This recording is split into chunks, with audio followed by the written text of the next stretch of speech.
సమస్య ఎక్కడ ఏర్పడుతుందంటే, పూర్వకాలంలో 15 సంవత్సరాలకే పెళ్ళిళ్ళు చేసి బయటకు పంపించేవాళ్ళు. అలా అని చెప్పి నేను 15 సంవత్సరాలకే పిల్లలందరికీ పెళ్ళిళ్ళు చేయమని చెప్పడం లేదు.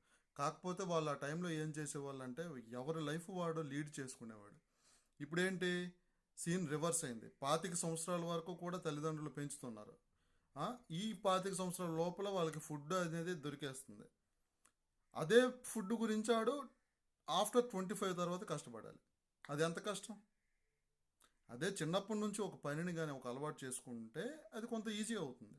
అంతేగాని 25 తర్వాత అదే ఫుడ్ గురించి వాడు కష్టపడాలి అంటే కష్టపడడం చాలా కష్టం. మైండ్ డైవర్ట్ అవుతుంది. మోసాలు పెరుగుతాయి. దారుణాలు పెరుగుతాయి. ఇలాంటి పరిస్థితులు మనం క్రియేట్ చేసుకుంటాం. కాబట్టి స్కిల్ డెవలప్మెంట్ అనేది చిన్నప్పటి నుంచే మొదలవ్వాలి. 15 సంవత్సరాల నుంచే. నిజం చెప్పాలంటే 6, 7 సంవత్సరాలకే ఎవరి పనులు వాళ్ళు చేసుకోవడం మొదలుపెట్టాలి.